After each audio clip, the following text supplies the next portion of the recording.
Chunk chunk chunk का part of speech noun है।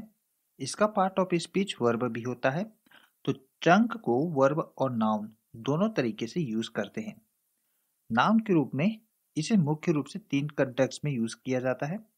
तो पहले कंटेक्स्ट में इसका अर्थ होता है किसी भी सामग्री का, किसी भी वस्तु का मोटा ठोस बड़ा टुकड़ा या ठोस बड़ा भाग।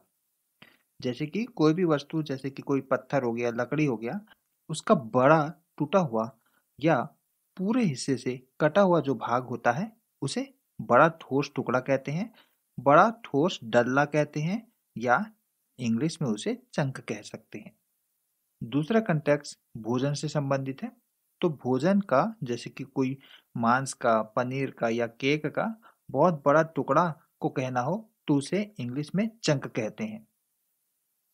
इसी प्रकार से समय, कोई डेटा या धन का एक बहुत बड़ा हिस्सा, एक बड़ा हिस्सा को बताने के लिए चंक यूज करते हैं कि समय का एक बड़ा भाग है, या धन जैसे कि सोना हो गया या कोई बड़ी धनवान चीज हो गई, उसकी बहुत बड़ी भाग हो गया, उसे बताने के लिए चंक यूज करते हैं।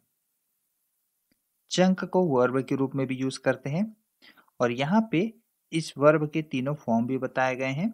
पहला फॉर्म तो चंकी है, दूसरा फॉर्म चंक्ड है और तीसरा फॉर्म चंक्ड है। तो इसके सेकंड और थर्ड फॉर्म सेम होते हैं, चंक्ड, और पहला फॉर्म होता है चंक। वर्ब के रूप में चंक का अर्थ होता है किसी चीज को टुकड़ों में काटना या उसे विभाजित कर देना।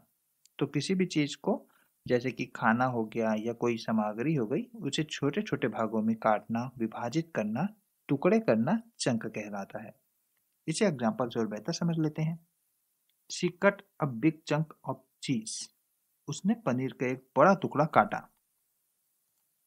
She did not find a chunk of gold. उसे सोने का कोई टुकड़ा नहीं मिला। They found a chunk of meteorite in the desert.